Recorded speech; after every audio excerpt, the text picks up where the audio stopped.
Assalamualaikum warahmatullahi wabarakatuh dan selamat siang teman-teman dan adik-adik sekalian. Bagaimana kabar hari ini?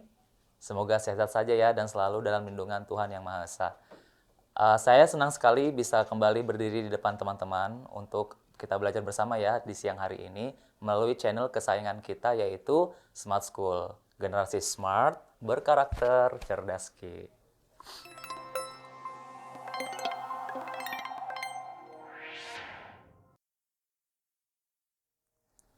Izinkan saya memperkenalkan diri saya. Nama saya Ilham Yunus. Nah, dalam kesempatan ini saya akan belajar dan mengajari teman-teman tentang literasi bahasa Inggris.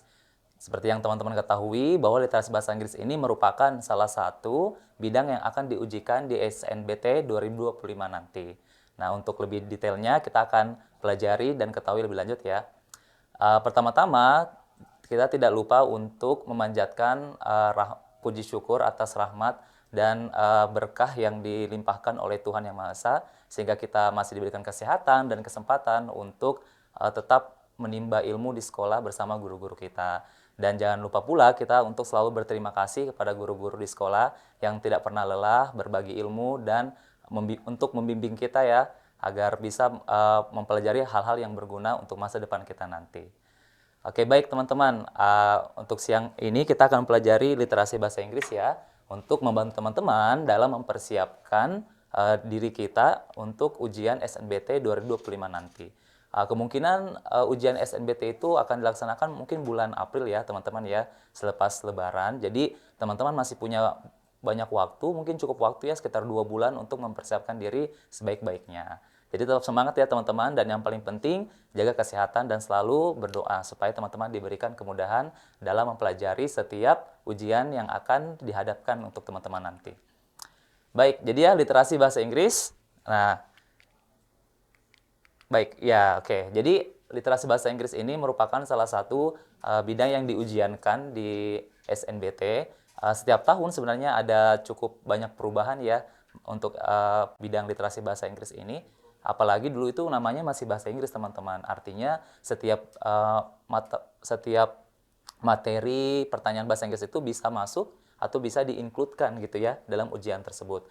Namun di tahun 2023 namanya sekarang berubah menjadi literasi bahasa Inggris, yang artinya difokuskan untuk menguji pemahaman dan kemampuan teman-teman dalam memahami literasi atau bacaan. Jadi pastinya ujiannya nanti itu mengenai bacaan teman-teman ya. Jadi sudah tidak ada mengenai struktur, grammar, dan lain sebagainya yang menguji hafalan, structure, dan hal-hal yang berkaitan dengan rumus itu sudah nggak ada lagi. Jadi lebih ke literasi bahasa Inggris. Artinya pemahaman, kemampuan, vocabulary teman-teman sangat diuji di sini ya. Tapi dengan memiliki vocabulary yang banyak, pasti teman-teman akan sangat terbantu teman-teman ya dalam memahami dan untuk bisa mendapatkan jawaban yang ditanyakan pada setiap ujian. Nah, sebelum kita masuk ke salah satu materi ya yang ada di sini, saya ingin memperkenalkan apa-apa saja sih yang mungkin muncul nanti di SNBT 2024 untuk literasi bahasa Inggris. Jadi ini salah satu sampel ya di tahun 2024 mengenai ujian-ujian yang akan muncul di SNBT 2025 nanti. Dan kemungkinan materinya sama mungkin ya teman-teman, kita berdoa semoga tidak banyak yang berubah. Apalagi literasi itu sebenarnya tidak bervariasi juga ya teman-teman ya. Setiap tahun itu mungkin yang akan ditanyakan masih tetap main idea gitu ya.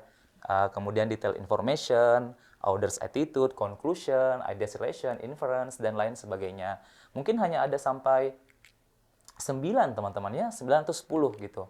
Berbeda dengan mungkin matematika ya yang waduh banyak banget nih rumus yang harus dihafal gitu. Tapi kalau untuk literasi hanya 9, mungkin kalau pun nambah jadi 1 jadi 10. So, I guess you don't have to worry ya. Karena yang paling penting vocabulary teman-teman dan kemampuan teman-teman dalam memahami bacaan itu yang paling membantu teman-teman nanti ya untuk mendapatkan jawaban sesuai dengan pertanyaan yang diberikan. Nah, yang pertama itu ada main idea teman-teman ya. Nah, kita lihat, jadi main idea ini gagasan utama dalam suatu paragraf. Saya rasa ini sudah nggak asing ya buat teman-teman karena pertanyaan tentang main idea ini dari SMP kita sudah diberikan ya, mungkin bahkan SD mungkin teman-teman. SMP, SMA itu sudah pasti. Jadi kita diminta untuk menentukan gagasan utama pada suatu paragraf atau bahkan pada suatu bacaan gitu. Jadi inti bacaan ini apa sih kayak gitu. ya. Mungkin teman-teman lebih terbiasa dengan bidang bahasa Indonesia ya mengenai ini. Tapi ya di bahasa Inggris pun ada tentang main idea. Jadi main idea adalah gagasan utama. Kemudian teman-teman, kita lihat lagi di sini ada detailed information ya. Jadi detailed information ini adalah informasi rinci dalam suatu paragraf. Artinya teman-teman akan diminta untuk menentukan suatu informasi, suatu kesimpulan mungkin dari suatu paragraf. Dan biasanya itu tidak tersirat ya, alias tersurat. Jadi teman-teman tinggal lihat saja apa yang ditanyakan, gunakan keyword yang ada pada soal, dan kemudian cari di paragraf mana yang diminta gitu ya, mengenai detail information. Kemudian ada juga author's attitude ya. Menurut pengalaman saya mengenai author's attitude atau sikap penulis ini, hal ini termasuk baru sebenarnya ya buat teman-teman, karena di lingkungan sekolah atau materi kita tentang attitude si penulis itu agak jarang ya untuk dipelajari dan diberikan. Karena waktu saya coba SNBT, saya agak kaget, wah ini pertanyaan apa nih gitu. Tapi dengan memahami apa esensinya, apa intinya, jadi saya bisa tertolong waktu itu ya. Nah jadi beruntungnya teman-teman, karena teman-teman sudah belajar ya dari sekarang, teman-teman akan lebih diperkenalkan lebih awal mengenai author's attitude, mengenai sikap penulis terhadap masalah dalam teks gitu. Apakah si penulis menuangkan gagasannya, menuangkan keterlibatannya, apakah dalam sikap positif, negatif, atau netral ya. Nanti kita akan coba untuk pelajari ini lebih khusus ya teman-teman ya, pada sesi khusus mengenai author's attitude. Kemudian ada juga conclusion nih. Jadi conclusion ini merupakan ringkasan pembahasan dari teks atau paragraf teman-teman. Jadi teman-teman akan ditanya mengenai apa kesimpulan gitu dari paragraf tersebut atau apa kesimpulan dari bacaan tersebut. Jadi tergantung ya teman-teman ya, tergantung clue-nya, apakah teman-teman diminta untuk menentukan conclusion-nya secara menyeluruh atau hanya pada suatu paragraf tertentu. Setelah itu ada juga nih teman-teman idea selection ya. Jadi idea selection ini atau ide pada dua kalimat atau pada dua teks bahkan bisa gitu. Jadi apa sih hubungan ya? Idea selection, hubungan gagasan gitu mengenai paragraf tertentu atau kalimat tertentu. Jadi mungkin akan ditanyakan bagaimana sih hubungan antara paragraf 2 dan 3 gitu ya. Bagaimana sih hubungan antara kalimat 2 dan 3 misalnya pada suatu paragraf itu ya teman-teman. Nah, hubungan ini bisa saja mereka ini saling suportif ya, atau mungkin kontradiktif gitu. Jadi mungkin saling mendukung atau saling berlawanan. Jadi tergantung dari apa yang dibahas pada paragraf atau kalimat yang disinggung itu ya pada soal. Kemudian ada lagi inference. Nah, inference ini merupakan kesimpulan dari suatu paragraf. Ini kedengarannya sama ya dengan conclusion ya, teman-teman. Tapi inference ini adalah penarikan kesimpulan yang umumnya secara tersirat itu. Bedanya conclusion biasanya itu tersurat ya. Dengan detail information juga tersurat, teman-teman. Tapi untuk idea selection, untuk inference maksud saya, dia ini teman-teman akan diminta untuk menentukan kesimpulan pada suatu paragraf, biasanya paragraf teman-teman. Jadi mungkin karena nggak panjang ya, hanya tersirat, jadi hanya pada satu paragraf. Tapi ya itu, teman-teman harus bisa menarik kesimpulan secara tersirat. Nah, artinya mungkin lebih menantang ya teman-teman. But that's why we are here to study how to solve this problem. Ya, kalau teman-teman dapat pertanyaan ini, kita akan belajar bareng nih bagaimana caranya supaya bisa dengan cepat dan tangkas dalam menentukan jawabannya. Oke, saya akan beralih ke slide selanjutnya ya. Nah, di sini masih ada 4. Nah, salah satu pertanyaan yang mungkin muncul nanti itu yaitu reference ya. Nah, jadi reference ini atau rujukan kata gitu. Jadi di suatu soal mungkin menanyakan misalnya ya, kata benda things ini merujuk terhadap apa gitu. Jadi teman-teman harus bisa menganalisa kata things ya, hal-hal ini merujuk terhadap apa sih yang sudah dibahas sebelumnya gitu. Jadi secara garis besar memang berkaitan dengan hal yang sudah disebutkan ya pada pembahasan sebelumnya. Jarang-jarang sebenarnya reference ini merujuk terhadap pembahasan di depan ya atau yang belum dibahas, tapi bisa saja ada gitu. Tapi secara garis besar reference itu merujuk terhadap kata atau frasa yang sudah disebutkan pada kalimat sebelumnya. Kemudian ada restatement. Nah, restatement ini nggak pernah padam ya, artinya dia selalu muncul. Pokoknya dari setiap tahun ini, tahun ke tahun restatement itu ada, yaitu mengungkapkan kembali ya, mengungkapkan kembali frasa atau kalimat. Tapi secara umum biasanya kalimat ya teman-teman, yang terdiri dari sampai 10 kata mungkin gitu. Jadi lumayan panjang ya. Teman-teman akan diminta untuk memilih pernyataan ulang dari suatu kalimat yang tepat ya, berdasarkan informasi yang disampaikan gitu. Apakah informasinya ini tersurat atau tersirat, teman-teman harus bisa ya menyampaikan dengan esensi dan inti yang sama. Itu restatement. Kemudian sinonim. Nah, sinonim ini sama ya, nggak pernah padam, selalu muncul. Teman-teman diminta untuk mencari persamaan kata ya, atau persamaan makna dari suatu kata atau frasa gitu. Nah, artinya di sini kemampuan vocabulary teman-teman sangat ditantang gitu ya. Teman-teman harus bisa menentukan yang mana sih kata dari A sampai E yang sesuai dengan kata yang ditanya pada soal gitu ya. Seperti yang saya bilang dari awal tadi, teman-teman masih punya banyak waktu nih untuk mempersiapkan diri, termasuk mempelajari, mengingat, dan menghafal banyak vocabulary yang penting. Dan yang terakhir adalah purpose of the text ya teman-teman di bagian sini. Nah, jadi purpose of the text ini adalah tujuan dari suatu bacaan. Jadi, pada suatu bacaan itu pasti ada tujuannya teman-teman ya. Tergantung apakah yang ditanyakan tujuan secara menyeluruh pada satu bacaan atau hanya pada paragraf tertentu. Ya, jadi teman-teman harus jeli melihat apakah yang ditanya hanya tujuan pada spesifik saja atau secara umum saja. Baik teman-teman ya. Jadi itu tadi perkenalan mengenai pertanyaan-pertanyaan yang muncul yang telah dimunculkan ya, diujikan kepada kakak kelas teman-teman di tahun-tahun sebelumnya melalui literasi bahasa Inggris di ujian SNBT. Nah, semoga nanti tetap sama ya teman-teman ya, tidak perlu bertambah gitu ya. Kalaupun bertambah nggak masalah, makanya kita ada di sini untuk mempelajari lebih lanjut ya tentang hal-hal tersebut. Baik, nah sekarang coba kita beralih ke teks selanjutnya. Ya oke. Nah, jadi yang kita pelajari mengenai purpose of the text ya teman-teman.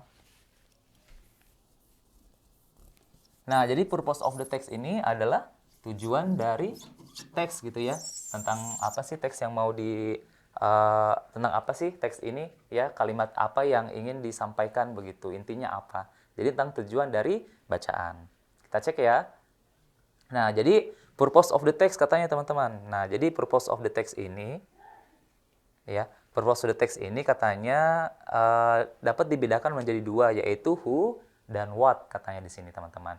Jadi tujuan dari teks ini bisa saja menanyakan tentang siapa atau apa gitu. Jadi mungkin kalau kita membahas mengenai apa, menanyakan tentang tujuan bacaan ya, baik itu menyangkut keseluruhan teks maupun paragraf atau kalimat tertentu gitu. Jadi mungkin salah satu contohnya itu apa tujuan si penulis menayangkan paragraf ini gitu. Apa tujuan si penulis membahas atau menyinggung tentang masalah di paragraf 3 kalimat segini gitu ya. Jadi teman-teman harus bisa memahami apa yang ingin disampaikan oleh si penulis gitu ya. Kemudian ada juga who ya.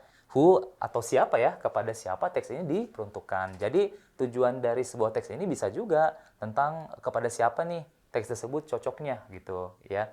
Misalnya kalau yang pernah saya hadapi itu, yang pernah saya baca-baca itu mengenai manfaat cabai gitu ya untuk kesehatan gitu. Secara umum katanya cabai ini bagus untuk memperlancar pernapasan gitu ya. Kemudian bisa juga untuk memperlancar pencernaan gitu. Secara umum memberikan informasi tentang manfaat dari cabai itu.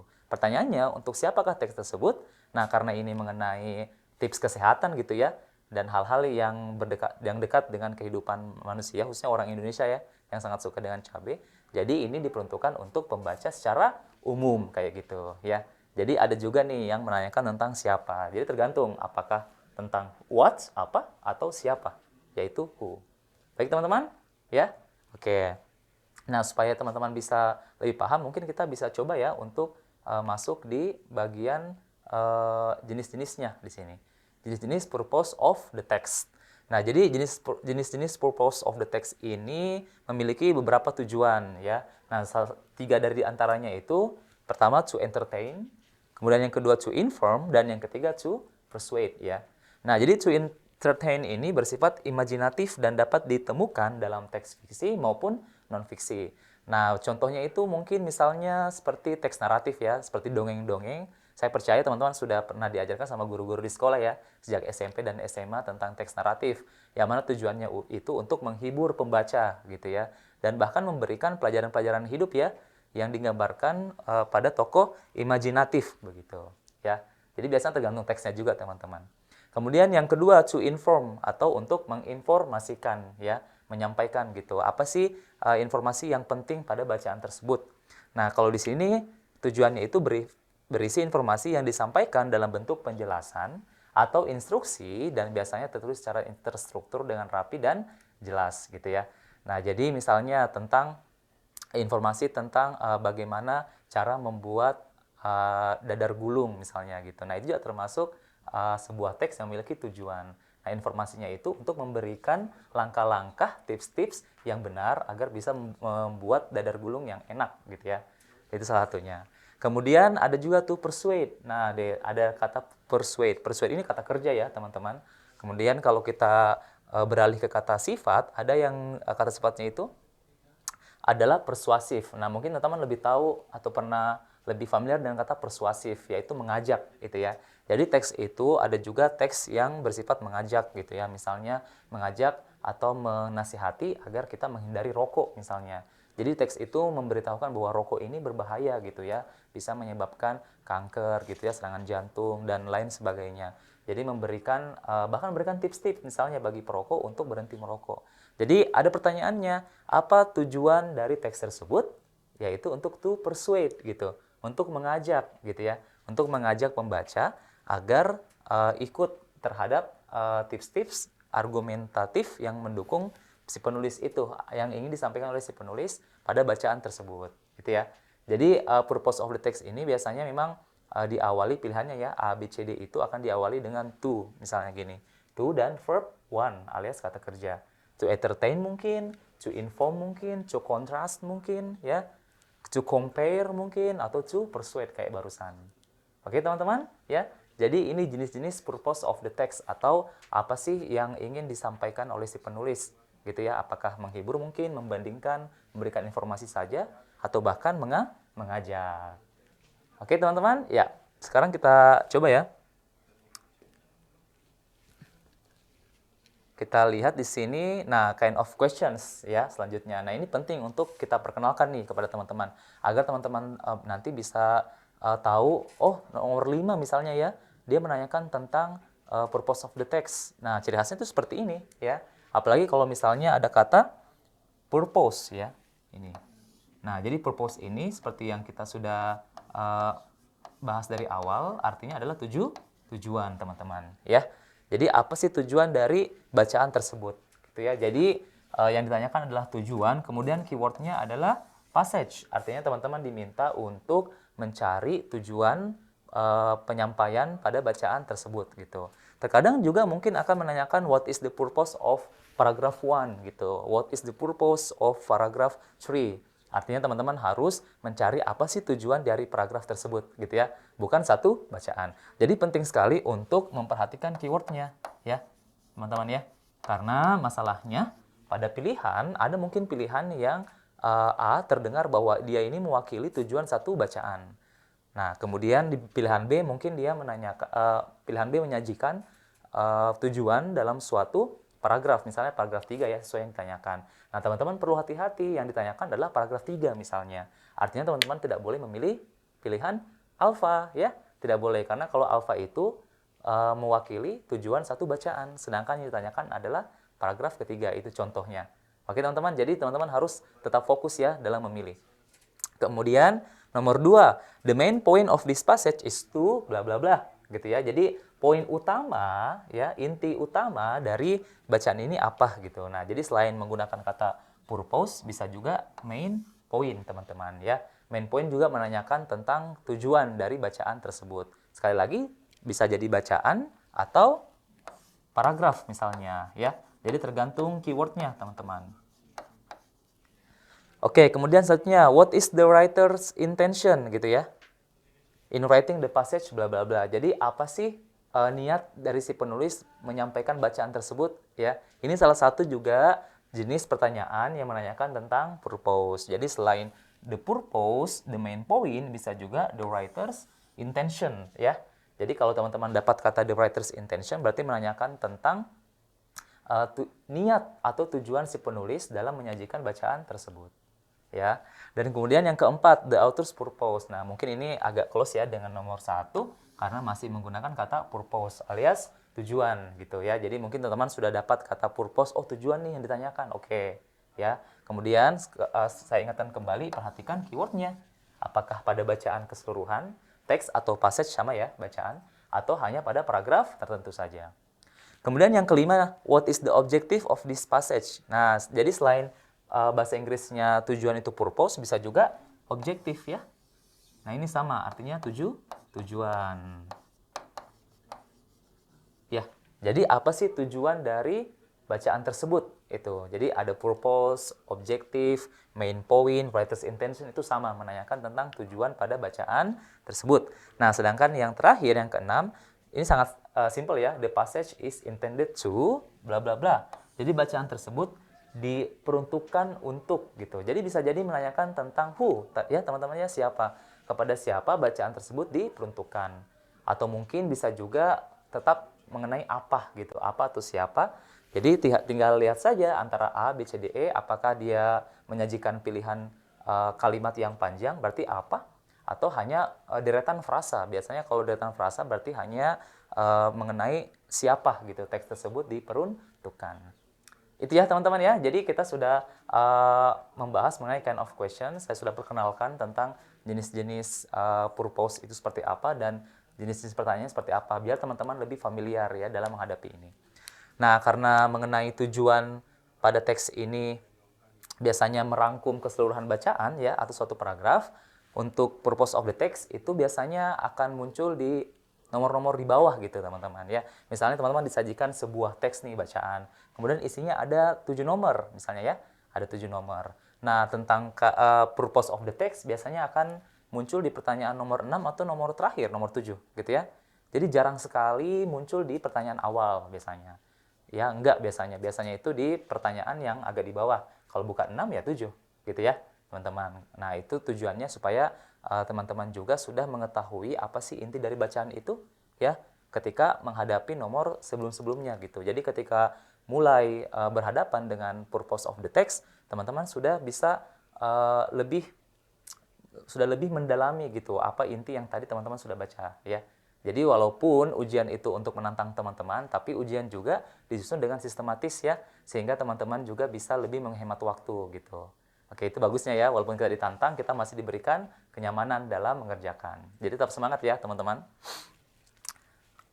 Oke, baik, selanjutnya ya, supaya teman-teman bisa langsung mengenali bagaimana itu purpose of the text, sekarang kita masuk di bagian exercise ya, latihan. Jadi latihan itu yang paling esensial ya, yang paling vital untuk bisa menguji dan mengasah kemampuan teman-teman. Mungkin teman-teman pernah dengar istilah exercise makes perfect ya.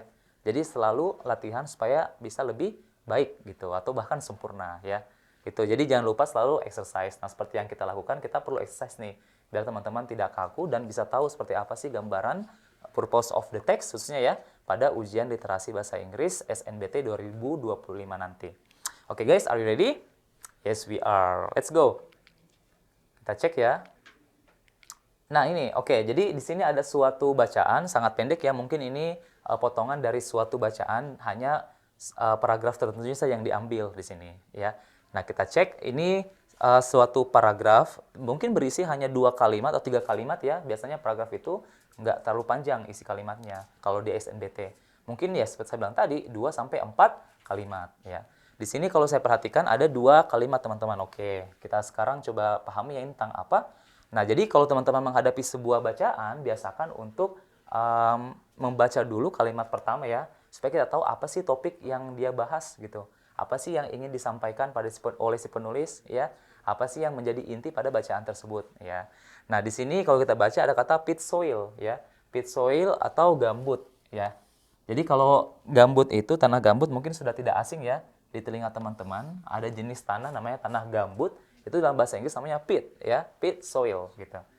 Katanya ini ada a type of nutrient poor soil. Oh, oke. Jadi katanya ini merupakan sebuah jenis tanah yang kurang nutrisi gitu. Nah, jadi katanya tanah gambut ini sangat kurang nutrisinya. Itu yang dia sampaikannya di awal kalimat mengenai tanah bergambut. Nah, sekarang kita cek lagi apa sih yang membuat dia jadi kurang nutrisi mungkin ya. Nah, di kalimat kedua di sini ada kata high levels of N and organic matters in pit soils. Jadi katanya tingkat yang tinggi dari N ya. Jadi mungkin N ini senyawa mungkin ya dalam tanah ya, dan organic matters ya, dan zat-zat organik pada tanah bergambut ini katanya are also accompanied by a high and nutrification process gitu. Ya, katanya juga ditemani atau dibarengi oleh proses nutrifikasi N yang tinggi, sehingga ya aktivitas heterotropik organisme atau organisme heterotropik ini is not well stimulated. Oke, jadi mungkin tanah itu bagaimana supaya dia kaya dengan nutrisi, harus ada organisme ya yang beraktivitas di sana gitu, terstimulasi. Tapi karena ada pertemuan high levels N ya tadi dengan proses nutrifikasi, sehingga aktivitas organisme heterotropik ini tadi kurang terstimulasi gitu. Jadi mungkin itu yang buat dia kurang bernutrisi. Oke.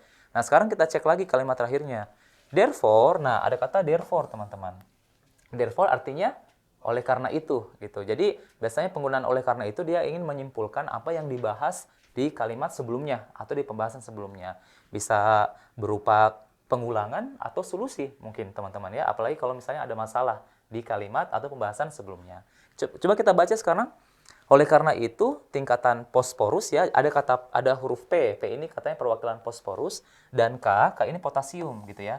Jadi fosforus dan potasium pada tanah bergambut secara umum sangat rendah atau lebih rendah dari kandungan yang ada pada tanah bermineral begitu. Jadi butuh fosforus dan potasium gitu loh teman-teman ya. Mungkin agar nutrisinya bisa lengkap atau lebih tinggi. Nah, kalau dibandingkan itu di tanah bergambut katanya rendah daripada tanah yang bermineral. Oke. Also, kemudian katanya ya, tanaman yang ditumbuhkan ya atau ditanam di tanah bergambut ya sangat responsif to the fertilization. Ya, kalau kita sederhanakan sangat membutuhkan begitu, sangat membutuhkan pupuk. Jadi fertilization ini pupuk teman-teman ya, yang menggunakan P NK. Tadi P adalah fosforus dan K adalah potasium. Nah, jadi singkatnya karena tanah bergambut di sini pada informasi pada bacaan ini kurang sekali fosforus dan potasiumnya, sehingga butuh sekali penambahan pupuk fosforus dan potasium. Itu yang mau disampaikan di kalimat ketiga ya. Jadi ada 3 kalimat di sini. Nah, sekarang kita cek ya apa sih yang menjadi pertanyaan untuk teks tersebut setelah kita mengetahui penyampaian pada garis besar di paragraf ini. Kita cek ya. Nah, question-nya di sini, question 1 katanya, the purpose of the writer in writing the sentence. Nah, jadi the purpose of the writer. Nah ya, jadi sini dia nanyain tentang tujuan si penulis gitu dalam menulis kalimat berikut. Nah, kalimatnya itu sudah diberikan tanda kutip ya dari sini sampainya di sini, teman-teman. Ya. Oke. Jadi tujuannya apa sih si penulis menuliskan ini? Nah, tadi ini yang kita sudah baca ya. Jadi biasanya jenis pertanyaan purpose itu dia akan mengutip ya kalimat atau bagian yang ingin ditanyakan gitu tentang tujuannya apa itu ya. Jadi seperti yang saya bilang tadi, walaupun ini ujian dan tantangan, biasanya teman-teman diberikan fasilitas nih oleh pembuat soal supaya teman-teman tidak perlu terlalu sibuk mencari di bacaan. Biasanya diwakilkan atau ditayangkan kembali pada soalnya seperti ini ya. Nah, tadi kita sudah pahami, jadi therefore ya sampainya di mana? Using P and K ada 2 kalimat. Ini mengungkapkan bahwa karena tanah bergambut sangat kurang fosforus dan potasiumnya, sehingga katanya kalau misalnya ada tanaman ya teman-teman harus ditanam di atas tanah bergambut, ya mungkin karena keadaannya nggak ada tanah yang bermineral ya, nggak ada tanah yang lebih baik, cuma ada tanah bergambut, itu boleh. Yang penting katanya apa? Harus ada pupuk, fosforus, dan potasium. Itu ya informasinya. Nah, sekarang pertanyaannya, apa sih tujuan si penulis mengutip 2 kalimat ini? Nah, sekarang kita coba cek ya bagian A, yaitu untuk mengidentifikasi ya, mengidentifikasi tanah bermineral yang harus diberikan pupuk P dan K. Nah, seperti yang kita sudah simak tadi, yang butuh pupuk P dan K itu bukan tanah bermineral ya, teman-teman, tapi tanah bergambut gitu. Jadi yang membuat A ini tidak bisa jadi jawaban karena dia mewakilkan kata tanah mineral, sedangkan yang menjadi topik di sini atau menjadi bahan pertanyaannya adalah tanah bergambut. Jadi A kita bisa eliminasi ya, teman-teman. Nah, sekarang bagian B, coba. Support the increased production of fertilizers P and K. Jadi katanya tujuannya itu untuk mendukung ya produksi yang banyak ya atau pembuatan pupuk P dan K yang semakin banyak. Itu kalau bagian B. Kalau kita perhatikan, kalau kita logikakan ya, jadi dengan menggunakan pupuk fosforus dan potasium ini untuk tanah bergambut, mungkin penggunaannya, pembeliannya semakin meningkat ya itu. Tapi tujuannya itu bukan supaya pupuk tersebut semakin banyak produksinya, tidak. Tapi ya harus berkaitan langsung dengan objeknya. Nah, objeknya sekali lagi apa teman-teman?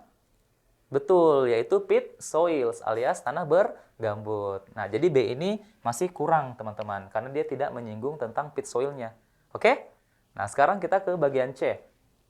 Mengkonfirmasi ya bahwa tipe pupuk terbaik untuk tanah bergambut adalah fosforus dan potasium, P and K.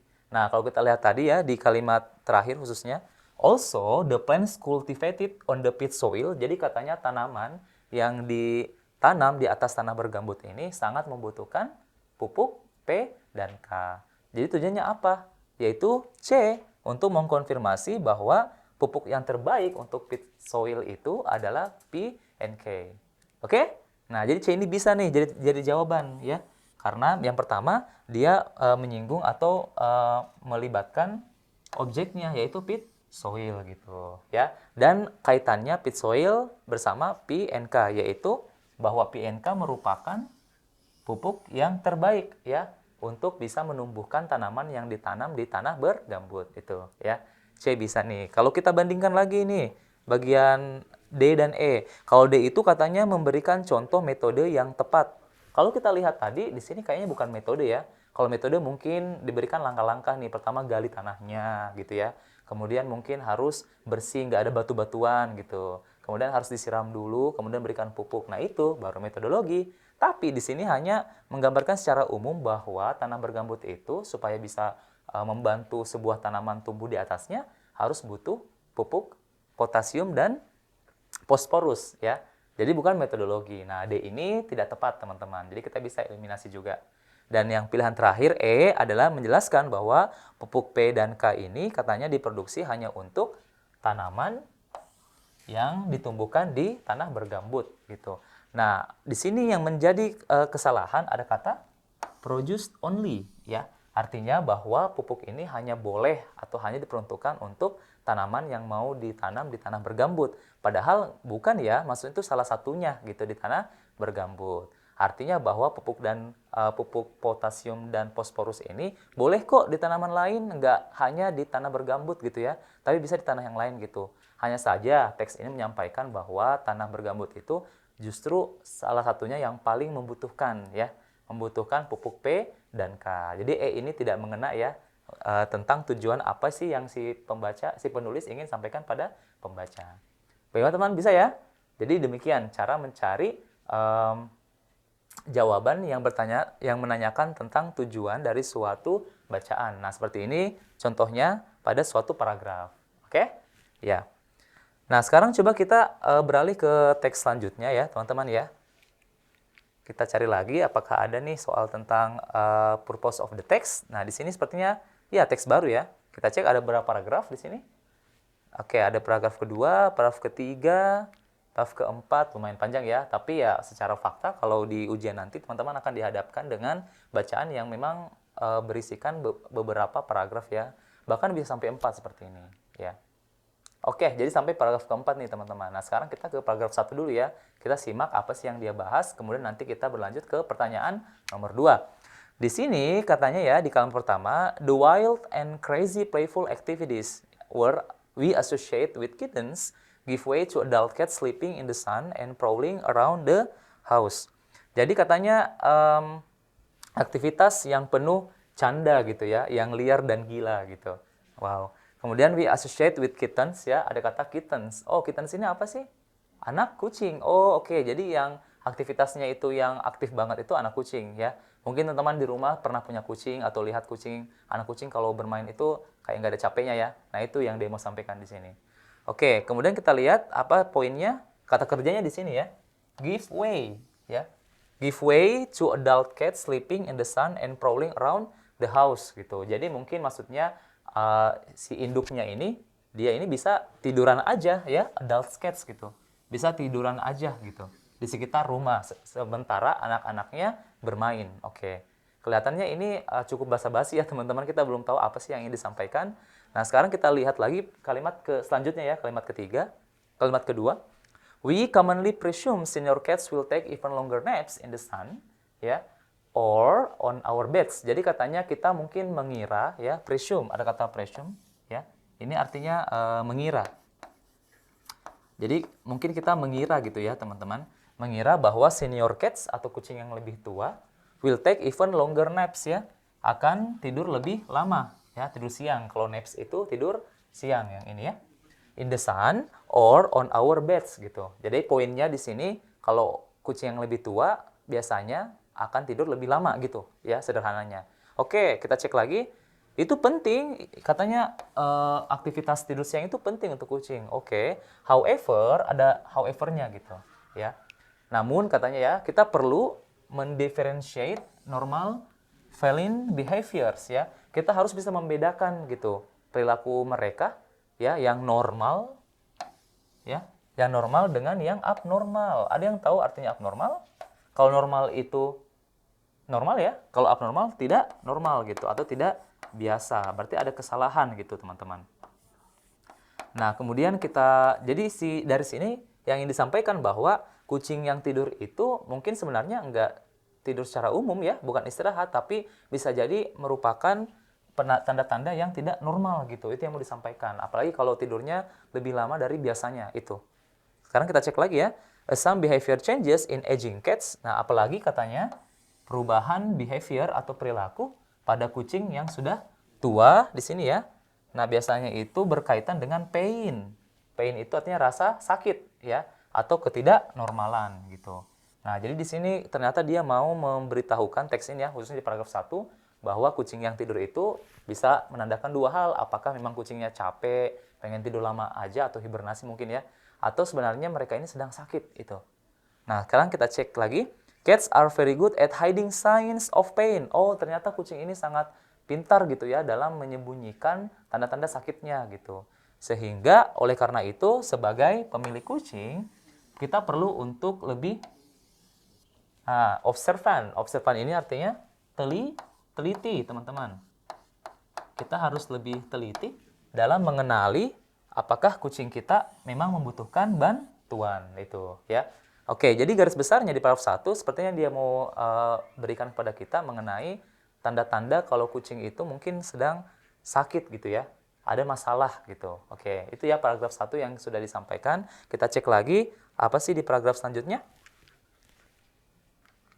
Nah, di paragraf kedua katanya salah satu ya perilaku yang berkaitan dengan pain atau rasa sakit itu yang mungkin kita bisa lihat pada kucing yang sudah lebih tua adalah penurunan grooming and self-care ya. Jadi kayak pembersihan diri gitu, grooming and self-care atau menjaga diri si kucing itu sendiri. Kalau teman-teman pernah perhatikan, kucing itu selalu menjilat-jilat bagian tubuhnya ya, khususnya di yang mudah terjangkau seperti di tangan gitu, di perutnya atau bahkan di ekornya itu. Nah, kalau misalnya si kucing ini mengalami pain associated behavior changes atau ada mengalami rasa sakit gitu, nah biasanya itu ada penurunan dalam kegiatan grooming dan self care-nya gitu. Yang biasanya kalau lagi sehat rajin banget tuh ngebersihin tubuhnya, tapi karena dia sakit jadi kelihatannya udah jarang gitu ya membersihkan tubuhnya. Itu tanda-tanda bahwa kucing itu sebenarnya lagi sakit. Itu yang mau disampaikan ya. Nah, kemudian di sini seperti dia teks ini mengungkapkan bahwa kucing ini katanya sangat cerdas gitu dalam menjaga dirinya agar tetap bersih gitu ya. Nah, kemudian kita cek lagi di sini, ya ini sama ya informasinya teman-teman ya, bahwa kucing itu rajin gitu membersihkan tubuhnya. Kalau lagi malas berarti ada masalah pada kesehatannya. Kemudian paragraf ketiga, di sini ada perkenalan mengenai penyakitnya yaitu osteoartritis gitu. Nah, ini adalah salah satu penyakit yang mungkin menyerang kucing gitu ya, teman-teman, yang bisa memberikan dampak 90% dari 10 kucing yang berusia 10 tahun atau lebih gitu. Nah, di sini katanya penyakit ini makes it uncomfortable to twist and turn ya. Jadi gara-gara penyakit itu kucing jadi kayak nggak nyaman gitu atau sakit kalau harus berputar gitu ya untuk membersihkan bagian tubuhnya yang lebih sulit dijangkau gitu. Nah, karena ada penyakit itu dan mereka sudah tua juga ya dan membuat tubuh mereka sulit berputar, akhirnya mereka jarang membersihkan tubuhnya gitu ya. Nih, ada kata difficult. Jadi susah gitu untuk membuat atau membersihkan tubuhnya ya. Sehingga mereka ini akan lebih kelihatan ini ya, teman-teman, are not groomed become matted ya. Jadi karena tidak dibersihkan jadi kusut gitu kulitnya, bulunya gitu ya. Jadi udah nggak halus gitu atau mungkin malah berbau gitu ya. Nah, itu yang ingin disampaikan. Jadi ini sejauh ini yang disampaikan bahwa ada penyakit pada kucing yang sudah lebih tua gitu ya, yang mana mereka ini sulit membersihkan tubuh mereka sehingga bulunya ini akan lebih kasar gitu, teman-teman ya. Ini tadi ada kata matted ya di sana. Itu oke, kita cek lagi paragraf keempat apa sih yang ingin disampaikan. Nah, if you notice your cat developing matted hair or flaky skin, jadi katanya kalau misalnya kucing Anda gitu ya, memiliki bulu yang kasar dan kulit yang kasar juga, jadi make an appointment with your veterinarian ya. Jadi bawa ke dokter hewan gitu. Karena ini bisa menjadi ya signal atau tanda bahwa kucing tersebut sedang sakit itu ya. Nah, gitu. Nah, kemudian di sini ada tips ya kalau misalnya kucingnya memang sulit sekali membersihkan tubuh ya walaupun penyakitnya sudah diatasi gitu. Jadi mungkin bisa memotong bagian bulunya gitu ya agar lebih pendek dan mudah untuk tetap bersih itu. Ya, itu kesimpulan di paragraf keempat yang mengikuti informasi yang ada pada paragraf-paragraf sebelumnya. Jadi apa sih yang kita bisa simpulkan dari sini tadi? Jadi tentang kucing yang lebih tua itu katanya rentan gampang sakit. Salah satunya itu ada tadi ya, nah, penyakitnya adalah osteoarthritis atau OA yang membuat tubuhnya itu lebih kaku sehingga sakit gitu atau tidak nyaman kalau harus berputar dan membersihkan tubuhnya itu ya. Dan tadi paragraf keempat diberikan tips pastinya harus ke dokter hewan ya, dan ada juga tips khusus tadi yaitu memotong bagian bulunya di beberapa area agar lebih mudah terjangkau untuk dibersihkan. Nah, sekarang kita lihat ke pertanyaannya teman-teman. Question 2. What is the purpose of the text? Nah, kita kembali lagi ya tentang apa sih tujuan dari bacaan tersebut gitu. Nah, jadi untuk menentukan tujuannya tadi, nah kita perlu menyimpulkan apa ide pokoknya. Dan tadi sudah ya, ide pokoknya itu tentang bahwa kucing yang lebih tua biasanya akan mudah terkena penyakit. Salah satunya adalah OA tadi ya, yang mana katanya mempengaruhi kegiatan membersihkan tubuhnya, yang mana akhirnya mereka lebih malas atau mungkin memang tidak bisa bergerak lebih leluasa, yang mengakibatkan bulu dan kulitnya lebih kasar gitu ya. Dan di paragraf keempat ini tadi tentang saran, mungkin dibawa ke dokter hewan atau mungkin bisa bantu dengan memotong bagian bulunya yang bisa membantu kucing ini lebih mudah untuk membersihkan tubuhnya itu teman-teman. Jadi apa sih tujuannya? Kita cek ya antara A dan E, kita bandingkan coba. Apakah tujuannya to help cat owners groom their old cats? Apakah untuk membantu cat owners groom their old cats? Kata kuncinya kalau yang tadi di sana memang tentang salah satunya itu OA ya. Tadi penyakit OA ini yang menghambat kegiatan grooming atau membersihkan tubuh ya, itu. Kemudian ada kata to help. Apakah pada bacaan tersebut menyinggung tentang bantuan? Ternyata ada ya, tadi di paragraf keempat. Salah satunya itu katanya bawa ke dokter hewan gitu. Jadi A ini cukup mewakili teman-teman ya, ada di pada bacaan. Jadi menyebutkan apa sih penyebab kucing jadi kayak kesulitan gitu dalam membersihkan tubuhnya, groom, dan tips apa yang diberikan gitu untuk pemilik kucing. Jadi A ini bisa ya, tapi kita keep dulu, coba kita bandingkan dengan yang lain. Kalau Bravo, bagian B, to make cat owners aware of osteoarthritis in cats gitu. Untuk memberitahukan ya, untuk memberitahukan pemilik kucing tentang penyakit osteoarthritis pada kucing gitu ya. Nah, ini memang ada pada bacaan juga teman-teman ya.